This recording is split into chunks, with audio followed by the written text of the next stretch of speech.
Good evening, social media. Welcome to Real Fellas Talk Sports. My name is Earl Rush, and I will be the moderator for tonight. We've got a to cover featuring the Super Bowl and the NBA trades that took place. But before we get into all of that, I'd like to introduce members of the panel. And we'll start off with David Burnett from Indianapolis, Indiana. David, how are you today? I'm doing wonderful. Enjoyed the Super Bowl, enjoying today. We had 67 degrees warm here in Indianapolis with 40 mile per hour winds. So a little bit of spring and a little bit of wind and hopefully no tornadoes. Okay, all right. And Charles Snowden, how are you today, Charles? Hey, Earl, I am absolutely wonderful. You know, I love happy hour. It starts at 8 o'clock on Wednesday. We're getting ready to chop it up. I'm with my fellas. I couldn't be happier, or things couldn't be finer. So There we go. All right, we're going to turn it over to Larry Abrams. How are you today, Larry? I'm fine, sports doctor. How about you, man?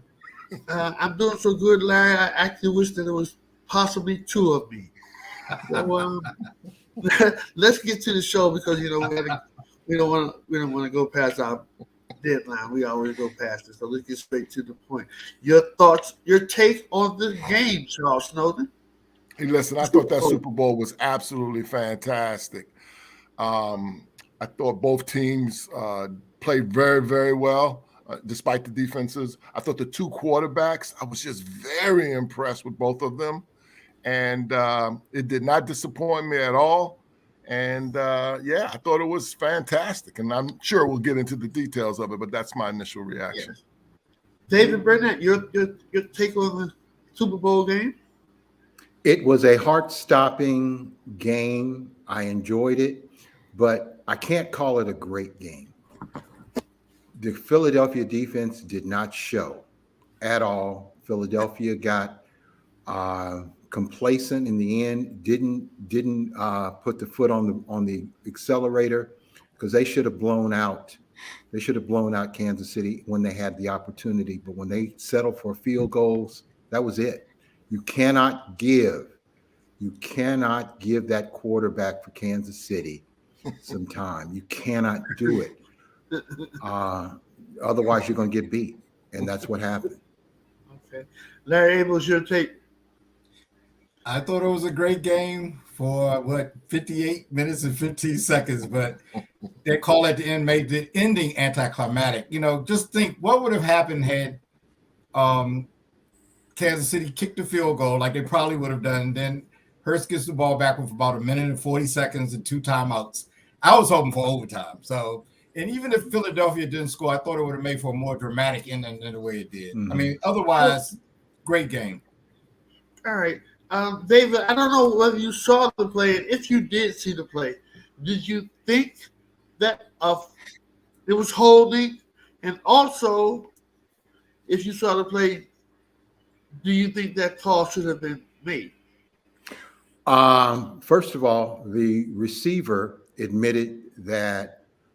Not the receiver, the defensive back admitted that he held. Defensive holding on pass plays happen almost every single play. It could be called at any time, just like holding on the offensive line can be called on almost every play. Should it have been called? Well, he committed a foul, an infraction. It was called. He shouldn't have done it. And you got to live with that. The one thing I like is that none of the Philadelphia players seem to be making excuses. They knew that they could have won the game in other aspects of that game, and they didn't. So right. I think the referees made a good call. I wish they didn't make the call, but he interfered with the play. It was holding. Sorry, and I was rooting hard for Philadelphia, but Philadelphia beat themselves. Okay, all right, okay, all right, Charles. I wouldn't have made that call. If I were refereeing that game, it would have been a play-on situation for me. I think that kind of activity happens with wide receivers and DBs all the time. But was Was it a hold? Well, the DB admitted he did hold him a little bit. Okay. I mean, that's what he said, and so I have to take his word for it. Okay. All right. But it happens all the time. We all thought it was a pretty good game. David was disappointed in the defense at Philadelphia. I was too, but I still thought it was a great game. I thought both quarterbacks were great. But what I want to ask you, Charles, who was the best player on the field of that game, in your opinion? In your opinion? I guess it's your opinion because you're the one I'm asking. Okay. Right. So I've changed my opinion. I've changed my thoughts on this whole subject. We cut this up. We talked about this at the production meeting the other night, and I thought it was Mahomes. But after further review and listening and doing some additional research, I think Hurts was definitely the best player on the field that day. Okay. All right. David, your thoughts on that subject? Hurts by a mile. Unfortunately, the best player on a losing team is not going to ever be the MVP. And since he didn't win, he doesn't get credit. But he was the best player the other day. Okay. Larry Abels? Well, I'll go with Hurts. I think it was close because one thing that might have made a difference in my thinking is that no turnovers by Mahomes, and Hurts' turnover certainly hurt Philadelphia. Right. I'd also like to comment on the play. You didn't give me a chance to comment on the call. I thought the call was a ticky-tack call. It's a judgment call by the ref. It looked like, to me, made contact within 5 yards, but referee made the call. I don't think anybody would have been screaming and hollering that the refs missed the call had they not blown that whistle. Mm-hmm. Matter of fact, the receiver didn't even act like that. Right. And I think the receiver didn't react because receivers get held every play anyway. Exactly. But they sell it. They sell it when they think they've been really held. Something serious happened to them. The ball wasn't catchable either. I mean, the ball wasn't catchable, Charles. It was catchable because he was held. If he wasn't a hold, we don't know whether that ball would have been catchable or not. Well, I don't think he was held like that. I thought the ball was way overthrown. I think maybe if you possibly look at it another way or maybe take another angle on the situation, you might probably. So I want to let's talk about the officiating real quick. I hate to even put this is just it might be petty, but I just want to make this quick point.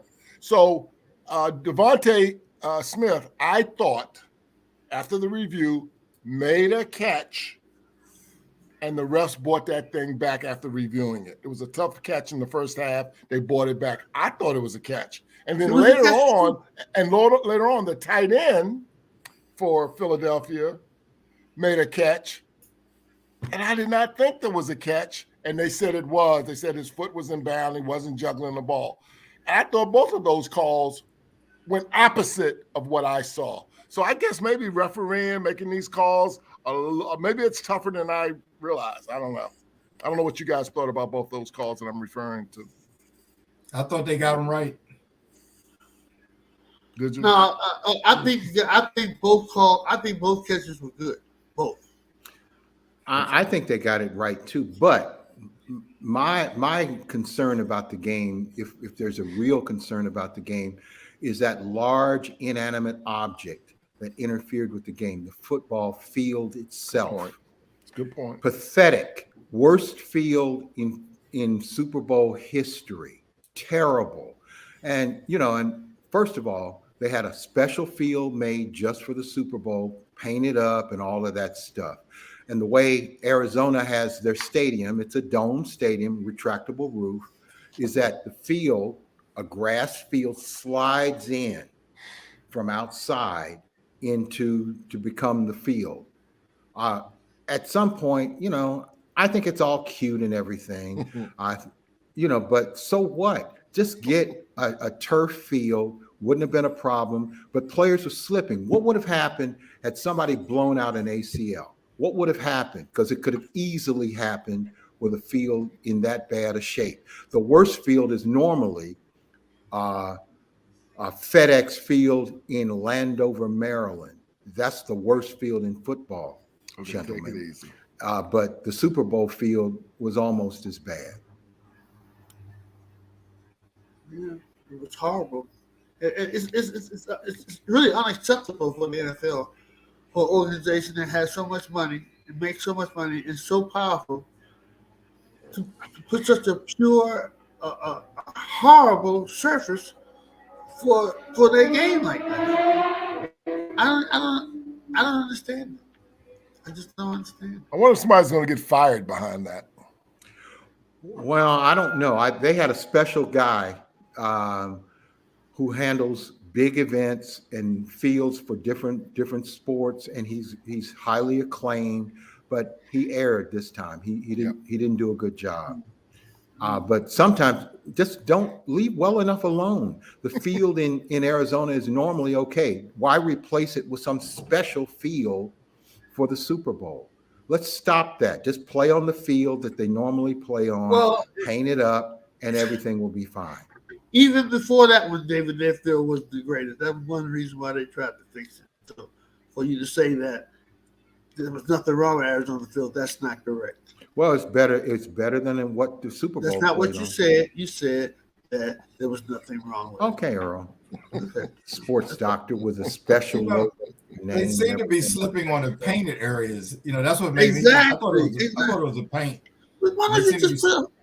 You can't put a There were regular other field. areas of that field that were not solid at all. It was horrible. Horrible. So listen. So David has mentioned the field. I don't disagree. And Larry mentioned, he would have liked to seen the call not made to see what would have happened. I think the key play of the whole game, to be honest with you, was the punt return by Kadarius Toney. That punt return, and by the way, the reason they punted it, another reason why when we're discussing this in the production meeting, I thought Mahomes might would have been the best player, is because Mahomes didn't punt. Kansas City didn't punt in the second half, and Mahomes was 13 for 14. And in that series, Philadelphia had to punt. Kadarius ran that ball back to the 5-yard line. They scored. They went up 8, and I thought that was the biggest play. I thought that was the biggest play of the game. I thought the biggest play was with the fumble by the quarterback, where no one hit him or anything. That's what I thought was the biggest play. Well, They- the they- fumble they had a by It's changed the whole momentum of the They had game. a 10-point lead at half, though, so they recovered. but Doesn't that fumble, matter. the call that wasn't made, his face mask was pulled. Nobody called that. See, the officiating was bad also during the game. So there's a lot of things that can go wrong, because if they'd have called the face mask against Hurts, then the fumble would have been nullified, and there wouldn't have been a touchdown. But there wasn't. The hand was on the face mask. That's a face mask call, and there wouldn't have been a touchdown, and they would have gotten the ball right back. But I agree. I think that was a very big play, because they were driving down the field. They were up 14-7, and possibly, just like as good as Kansas City was in the second half offensively, Philadelphia was like that in the first half. And had they gone down and scored and got up 21-0, I think that might have changed the whole momentum. All of a sudden, it was 14-14, and Philadelphia had 3 times the time of possession as Kansas City did, which the announcers made a big deal about it, but it was still 14-14 at that point. Mm-hmm. It was a big play because, like you said, Kansas City got 7 out of it. But at halftime, when they went in that locker room, Philadelphia had a 10-point lead. So, in my opinion, they had recovered some from that fumble. But that punt return was huge. That was a 65-yard return down to the 5, longest punt return in Super Bowl history. That was a huge play. That was a And huge play. Oh, no doubt. No It doubt was a about huge play. that. No doubt about that at all. Yeah, it was huge. I don't know if it was the biggest. It was one of the biggest. It was one of the biggest. I mean, if we're looking for a fight, we can argue about that. I'm with you, sports doctor, on this one. I come in peace. So, wow. They had receivers It's amazing too. Kansas City had receivers like Sky Moore and Juju Schuster, and I don't think these are like top-notch like receivers. And yet Mahomes, he still makes it work. I just think that's impressive. And Kelsey, they have. Well, I know, but Kelsey, he wasn't as big a factor the second half. Well, the first half he was amazing, but the second half, he wasn't as big a factor as Juju. Yeah, Well, let me ask you guys this. Let me ask you guys this, and I've raised this before. They slot positions in the NFL. We've talked about this before. Who's the most important receiver on the Kansas City Chiefs? It's Travis Kelce. There's not even anybody close to that. Yet he will make. If the kid had got moved on to Miami, was still there, he'd be making $10 million more or more than that. Kelce needs to be making $30 million a year. He's the most important receiver they have, and yet they're going to slot him into a tight end money. It's absurd. Sometimes this slotting that the NFL has makes no sense whatsoever. The best player, the second best player on the Kansas City Chiefs is Kelce. Travis Kelce is the second best player, yet he will get 10th or 11th place money on his own team. Makes no sense whatsoever. Yeah, they don't value certain positions. Roquan Smith, he's probably one of the best defensive players in all of NFL, but because he's a middle linebacker, he doesn't get paid like the edge rushers get paid, or the star corner gets paid in the NFL. So it makes no sense. Yeah. Let me ask you guys this. I mean, I know you guys are not defensive coordinators per se, but what would you have done? What could possibly have been done for Philadelphia to stop Kansas City? I mean, it looked like obviously nothing could have been done because nothing was done. But I mean, what could you thought? Blitz. Philadelphia depends on 4 defensive linemen making the rush and hopes that they can imitate the Bears of 1985 with a great pass rush. The pass rush wasn't there from the front 4, period. That's why they lost. They played a soft cover in the passing zone, and they got torched in the second half by playing that way. They made no adjustments whatsoever. None. So you feel if they had blitzed more, that would have stopped Kansas? That would have put more pressure on Mahomes, and that would have forced Mahomes at least to run, to test out that ankle a little bit more, and they didn't do it. Just if your front 4 is not effective, make some changes. Just because they were effective against poor teams all year doesn't mean they're going to be effective against the Kansas City Chiefs, who beefed up their offensive line. You got to make adjustments, and the defensive coordinator and the head coach made none whatsoever. This is a game Philadelphia should have won by at least a touchdown or more. Larry, do you have I have a response to that, but I'm going to give Larry, you have a response to that? I think Kansas City just was better than them. During the second half, I think David has a point that I don't think that Philadelphia made adjustments while Kansas City did. Kansas City was getting the ball out quick. Linebacker, what's the guy, number 7? They double teamed him. I can't disagree with that. Regardless of where he lined up, he got double teamed either by the tight end or back, whichever side he lined up on. And the real thing was Kansas City didn't stop the run. Philadelphia didn't stop the run either. They had no plays where they tackled, no sacks and no plays where they tackled them for a loss the whole game. So they was able to run on them. They kept them off balance with the quick passing game. They just looked better than them. With 2 weeks, I can't disagree with that. With 2 weeks to go, I think they had a hell of a game plan in place. And quite frankly, Mahomes was so smart with this game plan, they got the ball out quick. And so the pass rush never could get going because he never held it long enough. He just threw those quick hitters either to Kelce or to those 2 little wide receivers. And then late in the game, when they did that little maneuver when the receiver looked like he was coming across and the DB went across with him, and then he cut back and they just dumped it off to him and he was wide open for a touchdown. They did one on the right side. They did one on the left side. The defensive line just That's a defensive failure. I thought it was smart on the Kansas City side. You might be right, but I thought that Kansas City put together a hell of a game plan in place. Well, they did. They made adjustments, and Philly did not. Philly got conservative. Philly had to score a touchdown the moment they were going to kick a field goal. And I said it before the game. I said it a week. They have to score touchdowns. The moment they settled for field goals, they were going to lose that game. They put 35 up Yeah, there. they put a lot of points up there. Well, they put a lot of points up, but you have to, with Kansas City, you have to outscore them. Well, that goes. They for had a everybody. chance to score touchdowns and go for a fourth down. They went for fourth down all game amazing. What was long. the field position, David? They were within the red zone just before halftime and settled for a damn field goal. When all up and down the field in the first half, they were going for it on fourth down. They should have made it a 4-down condition every single time. And they didn't when they were within 15 yards of the goal line.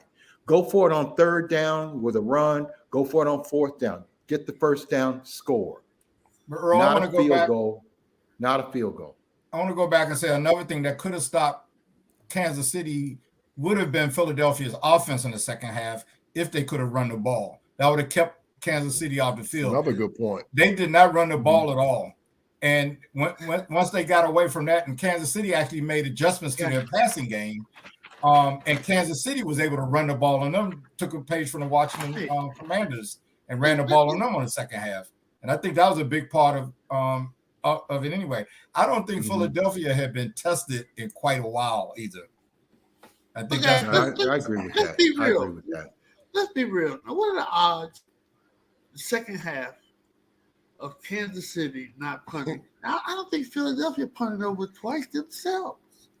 It was, I'm telling you, So that's now why I we're thought it was a great game. We're gonna dog them because they had to punt one time? Right. That don't even make sense. Somebody was going to have to lose that game. I hear what Larry's saying. It would have been nice to see Hurts with the ball down 3 with 1:30 to go, 2 timeouts to see if that last drive he could have pulled it off. The fact still remains a 38-35 game with those two black quarterbacks playing as well as they did. Man, I didn't have a dog in the a dog in the fight, and so I enjoyed it. Quite honestly, it was good football.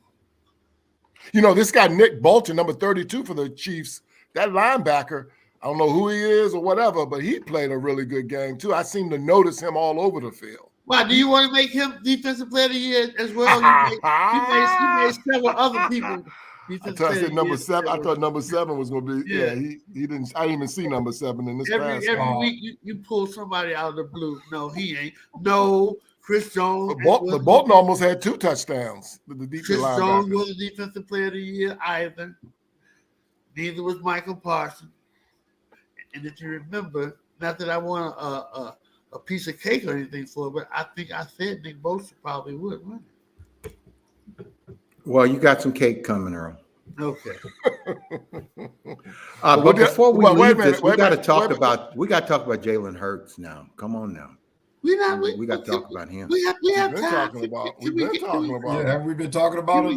Right. Well, not totally. Okay, David. Let's gather and now let's talk about what you want to talk about with Jalen Hurts. What do you want to talk about with Jalen Hurts? Well, thank you, Earl. I just want to say that I think the monkey is completely off his back now. I think he has earned the right. He's shaken off what happened at Alabama. He's shaken off what happened at Oklahoma. He's shaken off being selected in the second round. He's a top-tier quarterback now, and there shouldn't even be a question about it. He's got to get full money now. I hear you and I feel you, but I got my reservation set up because you and I bet. Our bet was that he was not going to be averaging $40 million a year. He'll get that. No, but do you remember that bet? Do you remember that? He's not getting that. We don't know yet. I think the owner loves him. The town loves him. They got to pay this man. They got to pay him. You can't cheap sell him now. Not at all. He got to get market value. They're not gonna realize that these owners in the NFL do whatever they want whenever they want to. He will get paid. You can't. Earl, first of all, what's the most expensive restaurant in DC? And I'll be there, and you're gonna pay for it.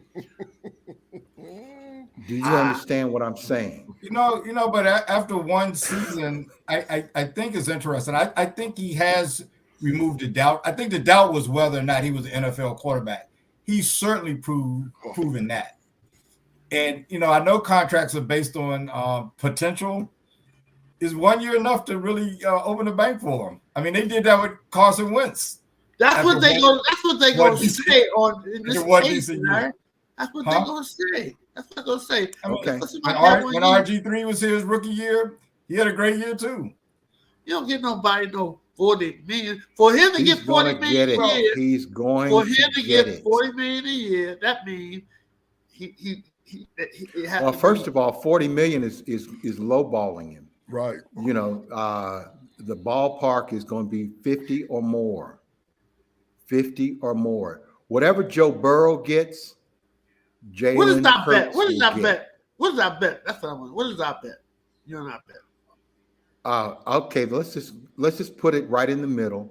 He's going to get no less than 45 million per year as an annual contract. Okay, that's a bet. That's a bet.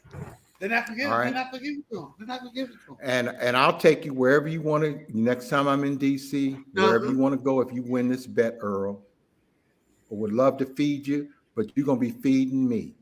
That's how it's going to be. I just don't understand what happened to Philadelphia's defense. I'm actually shocked. I'm You gotta give actually the other shocked. team credit. You gotta give the other team credit for the game I'm plan. actually shocked. No, Philadelphia. Wow, it looked like it was just a joke.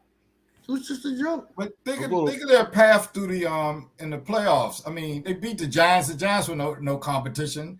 Then they were facing a running back at the end of the 49ers game. That would have really been their test to me.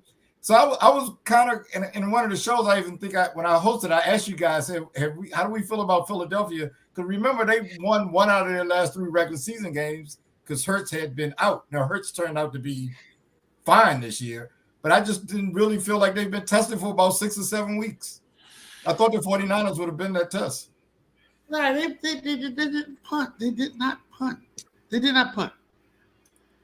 Kansas City Offensively fine, but they didn't have anybody they had to go against a team that was able to hit them with a great quarterback. They hadn't seen a quarterback, very few quarterbacks like that anyway, but they hadn't had a competitive quarterback in. You gotta figure they're gonna stop them one time in the second half. Not one time. If y'all ain't shocked by that, I'm shocked. That's why that punt return was big. Because they got it on the 5 and they didn't have to go far. Like, what's with you in this punt return thing? Because I think that was a huge play. They were only down 1. Kansas City just held Philadelphia. They punted, and Philadelphia. 15 minutes ago, we all agreed that it was a very big friendly game. I'm just trying to figure out why you're so harping on it. That's all. I'm just saying, because you're making a point about the punting. Kansas City didn't have the ball that much in the second half. You mean Philly? Yeah.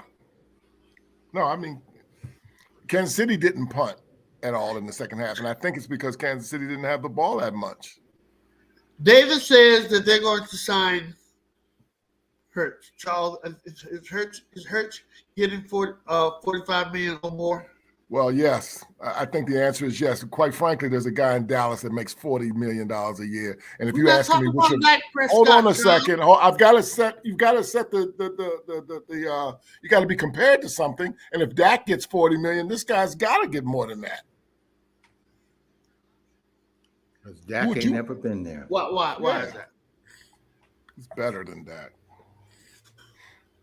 I think there's a new trend too. I think it'll be interesting to see what happens next year. I think if you need 1 yard, you're gonna put your quarterback under center. You're gonna put 2 big guys behind him, and you're gonna push that 1 yard. I don't. This whole shotgun format to get 1 yard. I never liked it. And they're gonna stop that rule because that's the case. Philly can do whatever they want to do. NFL gonna do something about that rule. They ain't gonna let that. I just thought that again. Smart coaching. Worked all year. Plus, he can bench press. He's a 600 strong, pounds with his legs. Strong guy. Do you think they sign Hurts? And do you think it's gonna be a tough negotiation or it's gonna be an easy negotiation? I think it's going to be complex. number one, they have a number of free agents. Hurts still has another year that they have him under He control. does. And I think it's going to boil down to, and I'm not familiar with their salary cap, but I heard they got about like 15 guys that, whose contracts up, and all of them will want some of that money. Hurts will probably, if Hurts signs this year, I think he'll sign for something that's more team friendly. But if he wait until next year, I think he'll get, and he has another year like he did this year, he'll blow the, he's going to get paid by somebody. No, we talking about is he going to sign this year? That's the They can extend him this year, and I think I'm not sure, and I think it's all going to boil down to guaranteed money and all of that too, which is the other part of it. Okay. If he values guaranteed money more, he might sign a longer deal that's guaranteed at right. $40 million. Well, let me ask you this, David. Who are you picking between? Say their wide receivers have the same talent. Who are you picking between Jalen Hurts and Jackson from Baltimore? Jalen Hurts. First of all, Jackson, I like him. He's already proven that he can play at that level. He's won an MVP, but he's had 2 straight years of injury. And he's had 2 straight years of frustration with the Baltimore management. I'll take Hurts in a heartbeat over him. Larry? That's a good question. Larry? Right now, I'll take Jackson. Charles? It's a good question. I would take Jackson. I'd take Jackson. Only reason I picked Jackson, he's got more of a track record. But I'm telling you, Hurts is good. I mean, he's won me over, guys. I'm just telling you, he's won me over. You guys have been right all year about him. I know Larry has really been talking about him. He's won me over. So right now today, say everyone is not hurt, everyone is financially happy. Who are the top 3 quarterbacks in the National Football League right now today? If everyone's not injured and everyone's financially happy, who are the top 3 quarterbacks? I'll start with you, Larry Abels. In your opinion, Mahomes, Hurts, and Burrows. Charles Jackson. That's exactly the 3. That's the same 3 I have in that order: Mahomes, Hurts, and Burrows. David Verrett. Mahomes, number 1, Hurts, and Allen. Josh Allen. Wow. Yeah. No, that was a tough call for me. I thought about this before the show. I was going round and round with it. I think Allen and Burrow are, like neck and neck together. But it's just I'm just pleased to be able to know that 2 of the best quarterbacks are African American. We've come a long way, and we shouldn't have had to wait this long. We shouldn't have had to wait 50 freaking years for something like this, because there've been great black quarterbacks that never got an opportunity. Okay, all right. Charles Snow, which team do you think will return to the Super Bowl next? Between these 2, which one will return back? I think Kansas City, but I think Philly has a good chance too. I think both those teams are really good and they're loaded. And so, of course, injury. So you don't have an answer for me then? No, I said Kansas City. I'm sorry. I thought I heard you say, I think Kansas City and I think Philadelphia. That's what I thought you said. No, I said Kansas City, but I think Philadelphia has a good chance too. Of the 2, I picked Kansas City. Okay, thank you. All right, David. Who's returning back? If Philadelphia hadn't lost both of their coordinators to head coaching jobs, I would say Philadelphia. But I have to go with Kansas City because at least in the immediate future, they're going to keep most of their staff intact, including their beleaguered offensive coordinator, Eric Bieniemy. Well, I was going to ask you guys, did it really make that much of? Will that have an effect on Philadelphia? The fact that they're losing both of their coordinators. And I get to comment on this too. This previous question. Anybody. Yeah. The previous question. I think Philadelphia will get there because I think they have an easier path there. They're more likely to get there because they have an easier path. Okay. All right. Does anybody have anything else they want to go over on the NFL or the Super Bowl before we move over to the NBA? Well, I just want to touch it. Go ahead. I just want to touch on something David just mentioned, and it's kind of like the elephant in the room. Why isn't Bieniemy? Why? I mean, really, why isn't Bieniemy getting an opportunity? I don't have an answer, by the way, but I'm just curious. Obviously, whoever interviewed him didn't want to hire him. I guess the way I would say, it seems like for some non-football reason, he's not desired as a coach. You know, and while we're at this, and I know this guy's 68 years old now, but I always thought Jim Caldwell, I thought more of an issue should have been, even though he's had 2 jobs, I guess maybe that's why the media never jumped on it, but he was very successful. You know, they had 1 losing season in Indianapolis, 1 losing season in Detroit, and the Detroit losing season was 7-9. Never could get another chance. Matter of fact, I'm not even sure why he was fired, particularly in Detroit. I saw he just landed as a D coordinator or something with Colorado, or not Colorado, with Carolina. Yeah, okay. Nice. Just like the enemy is going to interview with Washington. Right. Nobody else has to go through that. Right. Let me just say this. You know, this morning I'm listening on the radio, and one of the prognosticators was talking about maybe we should view it like this. If a white coordinator, you know, and I hate talking about race the way we do, but we have to. It's too obvious. If a white coordinator have been to the Super Bowl 3 times and won twice, would that white coordinator already have a head coaching job? The answer is, of course, the white coordinator would have a head coaching job. Number 2, the losing offensive coordinator, the losing defensive coordinator, both got jobs the other day. And Eric Bieniemy, there's something's wrong. I mean, somebody needs to tell Eric Bieniemy, needs to tell the media, they need to tell the public what the hell is really going on. Because, you know, I even heard him say something today about it to race. There's something going on. I heard something today that said he did something when he was at Colorado. Well, what does that mean? I don't even know. 35 years ago. Yeah, I mean, what? Are you kidding me? It's an easy excuse to make. Well, I'll stand behind. I'm sure it's for a non-football reason, because if you evaluate the football reasons, he'd be a very vaunted, you know, highly wanted candidate. So it's for some non-football reason. So I'll leave that up to people's judgments of what it might be. And one last thing, and one last comment about that. So is it because, I mean, because I've heard this too. Is it because he doesn't call the play? Do you think it's as simple as he doesn't call the play? No. But I've heard that too. No, I mean, we've heard it, but it becomes an excuse only for black men. Well, Byron Leftwich called plays for the Tampa Bay Buccaneers and won a Super Bowl. He's now out of a job totally.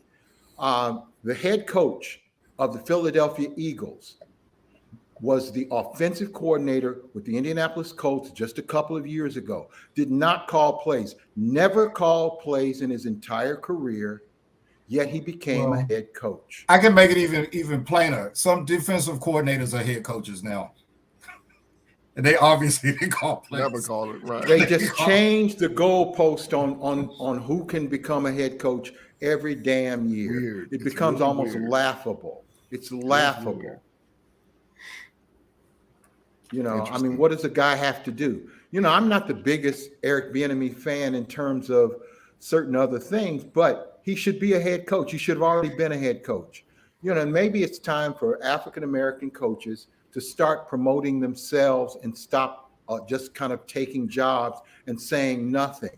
Half the guys that get jobs talk all the freaking time, chat themselves up, chat their buddies up, chat up the media.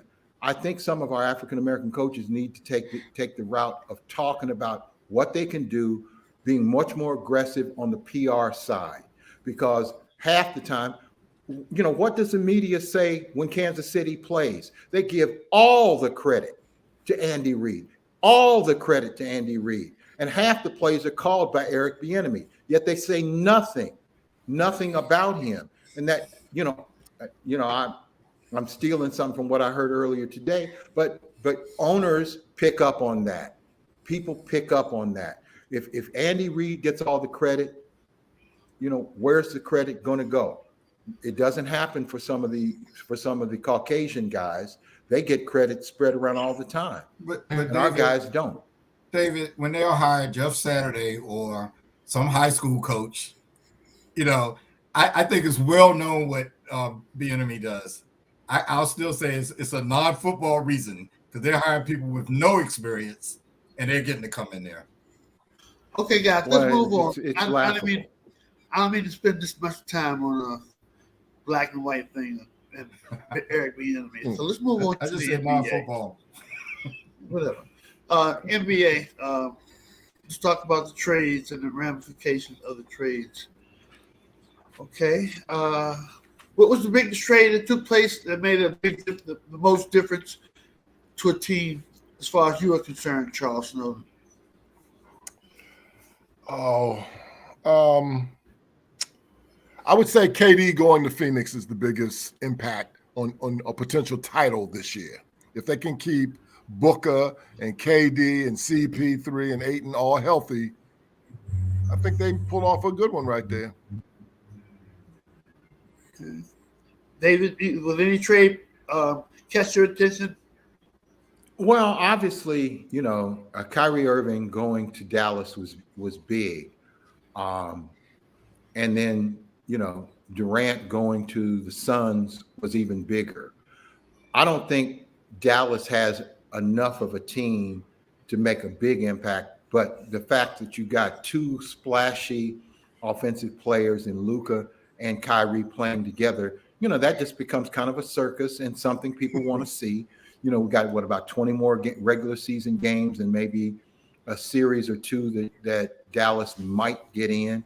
But I think Durant going to Phoenix is going to make a difference for Phoenix. But I still see Phoenix not making it to the conference finals.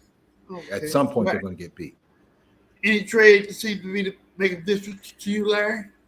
Oh, the biggest one is the easy call. It is the one that two gentlemen previously mentioned. Phoenix seems like they have the team provided. Booker just came back, and Durant, provided they can stay healthy. Right. I look for them to be able to challenge Denver, because Denver seemed like they were heads and shoulders above everyone else. And at least on paper now, that doesn't appear to be the case. I don't think anyone else had that impactful a trade. Someone might, I might need to take that back though, because teams like Milwaukee picked up another guy, a couple of guys that could help their rotation. So, and they're already strong, so that that might push them up past the Celtics, who also look good, but who really didn't make a trade. Okay. They Let me pick up ask Jay you guys- Crowder. Yeah. Before the trade deadline, in my opinion, it seemed to me that the Eastern Conference was the stronger conference. But now, see, after the trade, I'm leaning back towards the Western Conference. Does it seem like the power has changed through the trades for the conferences to any of you guys? David, no? Oh, okay. No. Milwaukee and Boston are still the two best teams, period. Until they're knocked off, Milwaukee and Boston are the two best teams in the NBA. I agree Larry, with that. Larry, do you think after the trades that the power of the conferences, which conference is the stronger conference now? Well, I think top to bottom, the West might be the better conference, more good teams there. But at the top, I think the East is top heavy, and I think the two teams David mentioned, plus Philadelphia, I think they will fare well against any of those teams in the West, regardless of who they show up with. Right. So Charles? top to bottom, I'll say the West, but I think at the top the East is. Well, I'm sorry, I should have been more specific. my question was from top to bottom. It wasn't who was top heavy or anything. So I should have. I think I covered both possibilities. I should have been a little bit more specific with my question. Okay. I think the two best teams are still in the East with Milwaukee and Boston, but I do agree with Larry, top to bottom, the West is strong or weak. I would agree with that. I would agree with that. Yeah. And Philly, obviously, throw them in the mix. Right. Is David, anybody from the Pacers going to the All-Star? Is Halliburton going to the All-Star game? Halliburton is an All-Star. He'll be playing. And Larry, then check him out. Is he really the rookie, two rookies from the Pacers will be playing in the up and coming, whatever they call it, game. Yeah, for the first and second year players. Larry, Benedict Mathurin and Nimhard or whatever his name is. Oh, from Gonzaga. Larry, your thoughts on Halliburton? Oh, I think he's a very nice guard. I think he's lots of potential. I was surprised he made the All-Star team simply because he's not as well known as some other people, but I have no problem with him making that team. You know, some people got to miss out every year, but I have no problem including him this year. Hey, Earl. What's the deal on Halliburton, Charles? I don't know him that well, but I think he still leads the NBA in assists, right? I mean, I think so. Harden might have passed him, but he's still up there. Right. He's still up there.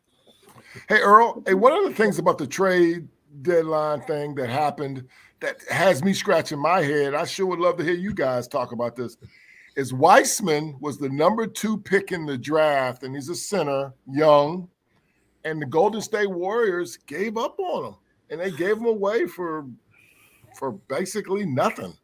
So maybe I'm not following it close enough, but I was surprised at that. They realized I'm not surprised. I'm not surprised because remember Weissman, he came out of high school, went to stayed in town and went to University of Memphis and played 2 games, right? And then sat out the rest of the year and then got drafted. He hadn't played enough basketball, and at some point you got to play basketball. And you got to play it at a high level consistently, but he's been injured. They let him go because he hadn't produced anything. He doesn't do anything for them. And he has no track record. I looked at it the same way. He hasn't really played basketball since high school. And it's what a lot of people jump from high school to the pros, but as David just touched on, at least they'll be constantly playing basketball. He didn't even play that year at Memphis hardly at all. And he might not be that good. He hasn't really shown that he is. Thank you. I give them credit for realizing they made a mistake and moving on. That's what I give them credit for. Interesting. They let this guy 7-2 or 7-1, whatever, go, even though the game is involved to a 3-point game. They let this guy go. He's a bum. More than likely he's a bum, and they realize they made a mistake. Well, he's still pretty young, but I don't think he's necessarily showed potential. Right. I don't think there's any team that have better general management than the Warriors. So I believe they know what they're doing. Well, they're the ones who drafted him number 2. Yeah. Everybody makes a mistake, Charles. Either you make a mistake and prolong it and try to cover it up, or you make a mistake and man up and realize you made a mistake and you move on. That's what they've done. All we have to do is look back 20 years, Kwame Brown. Kwame Brown. That's all we got to say. Michael and Jordan. By the way, Michael Jordan. How about we just say, why don't we throw Zion Williamson in there too? No, we're not. No, we're not going to throw him in there. We're not going to join your fat shaming campaign today. We're not going to do that today. Not while I'm moderating. Because I was going to shame him. You know that. Yeah, well, he's got a pulled hamstring. He's going to have something pulled. He re-injured. He overweight Larry Young, man. Something. He re-injured, but a lot of people keep re-injuring that injury. Regardless of their weight. He got to lose some weight, Larry. And he's got to do something with them hamstrings too, because he keeps pulling the same one. You got to lose weight.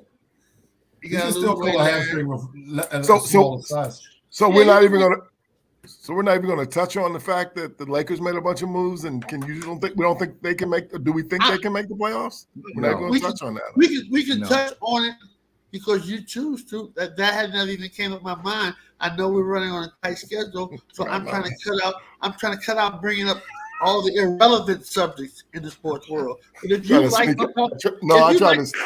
They better start winning some games. I know. If you like to talk about them, we can, Charles. No, I try to sneak it in. I just tried to sneak it in. It's whatever. Okay, so you brought it up. You want to elaborate? I think they improved their team. I just don't know if we have enough time to. I mean, there were other trades and there were other teams that are more significant than some lackluster squad. Why would we even discuss the Lakers? Well, we talked about those other trades. We did. Oh. We didn't include them in the top trade, don't but think they we made a did. lot of You know who moves. we should be talking about? As opposed to the Lakers, Mhm. who I could care less about. The Sacramento Kings. We've spent no time talking about them, and they've been very good this year. They didn't make a move. They've been very. It doesn't matter what kind of moves they made. I think we we talk about the trade, Lakers, baby. and we're not the only ones to talk about the Lakers. Everybody talks about the Lakers. I'm tired of talking about the Lakers. I don't want to hear about them anymore. Okay. We just Yeah, don't the Kings haven't made the playoffs in 20-something years. They're like in third place. That's a story. They're going to make the playoffs. I'd this year. rather talk about the Lakers than the Kings, but They've been very consistent this year with Sabonis and the Fox. Fox, yeah, playing very, very well. They I wonder how they're gonna do after these trades though, because Dallas certainly has gotten better, and I think they just beat Dallas though. They did beat Dallas the other night, and Phoenix has gotten better. So I'll see if they can maintain. Mike And Brown hopefully is a they won't pretty even good be in the coach. play-in thing. They'll be in the top 6. And Denver's out there Mike Brown is a lurking. pretty good coach. He never gets enough credit, but Mike Brown is a pretty good coach. He's made a difference in Sacramento. So, I mean, for all those folks out who are watching us out in Sacramento, California, hello out there. Good to see you. Congratulations. I like that. That was a trade that helped both teams, though, isn't it, David? The Pacers got Pacers got some players. and But Sabonis. Sabonis is a Help them. rebounding fool. He's helped them a lot. You know, You're right, Chuck. He Sabonis did help both is a teams. pretty He's helped damn both good player. teams. okay. All right. Who's the best player in the NBA right now today, period? Before we answer, I don't want to hear none of that Djokovic trash. Now, who's the best player in the NBA? Djokovic. I will say Antetokounmpo. I was going to say David? Giannis, too. Giannis. Okay, I'll just to be contrary then, because I had another person. I'll say Embiid.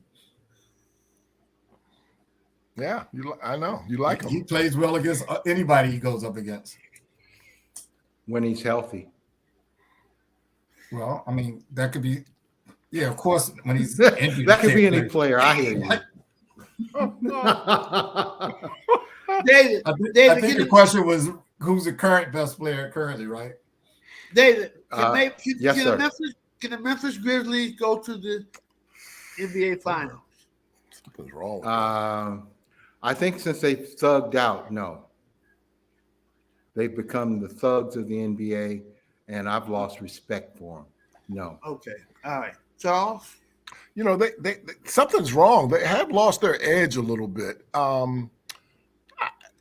Josh said he ain't worried about nobody in the West. So I think if they're very healthy and going into the playoffs, they are a tough out. But there is something not happening with them right now. And I Not can't. able But when you Get point a the Memphis laser Grizzlies- pointer at people, you know, you got a problem. And you're arguing and stuff on the court, you got a problem. When daddy comes out and argues, you got a problem. Well, Larry- the third best team in that conference, which means they would have to beat third best after the trade. So that means they have to beat Denver and Phoenix.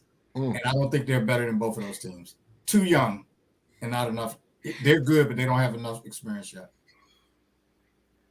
Or common sense. Okay. I haven't really done an analysis of all their team. I know one of Jaws' boys got into something. I know they got an on-edge player with that guy Dylan. You know, he's at the edge, but they got a guy, out, man. They have a guy on their team, Jaren Jackson. He's another guy that's hurt a lot too. Jaren Jackson is hurt a lot.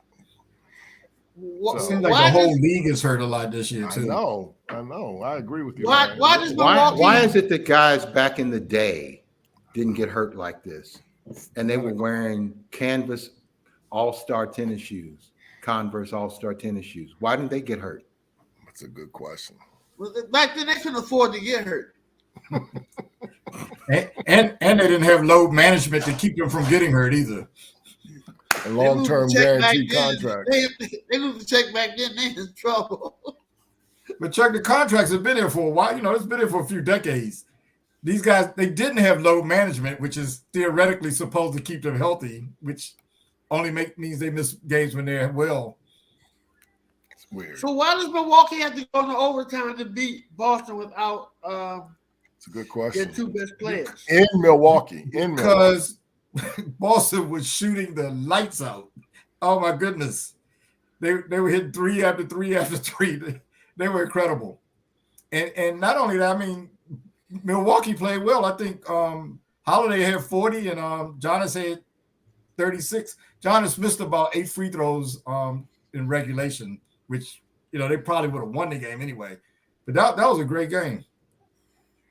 I'm sure all of you watched it last night. Does Derek White irritate anybody like he does me? I just don't like him. Am I tripping? Who? Is there a reason for me not to dislike White him? for Boston? Yeah. He was irritating Milwaukee last night. Right. Him and Brogdon had a good game off the bench too. Yes. For Boston. Oh, Brogdon was healthy enough to play. Yeah, I know. He's another one that's hurt a lot. It was his first game back, but Tatum didn't play, Brown didn't play, and Horford didn't play. And Smart didn't play. Yeah, Smart has been out for a while too, yeah. Well, sometimes the other guys who've been sitting on the bench want to show something. The Hauser kid played well too for Boston. All jokes aside, if they play with today's rules, do you believe that Larry Bird and Michael Jordan both were averaged over 30 a game? All jokes aside. Yes. Didn't Jordan already average over 30 back in the day? For his career, yes. And you know how we feel about Larry Joe Bird. Are you kidding me? Larry Bird would be torching people. He would be torching people back then. He's a very good player and an exceptional talent. Is there more to that, Larry? Is there more? He's one of the many good guys. All right. We're about to really wrap it up. Does anyone have any closing remarks? I'll start with you, David. My closing remark is going to be about Black coaches. I just want to illustrate a couple of things. Eric Bieniemy has been as offensive coordinator for the Kansas City Chiefs, who cannot get a head coaching job, has been to the Super Bowl 3 times, 2020, 2021. Byron Leftwich, been to the Super Bowl and won in 2021. So of the last 4 Super Bowls, 3 of them have been won by Black offensive coordinators. Both those Black offensive coordinators cannot land a head coaching job. There's a disgrace there. But Philadelphia's offensive coordinator and defensive coordinator get jobs. They haven't won anything. What's going on? I'm not going to defend Eric Bieniemy. I don't know what's going on. All I know is something is going on. There's only 3 African-American head coaches now in the NFL. That's a disgrace with a league that's almost 70% African-American. The problem continues, and they can make excuses and change the goalpost as much as they want. But Byron Leftwich, Eric Bieniemy, many other African-American coaches are more than qualified, and in many cases, a lot more qualified than the guys that are getting jobs now.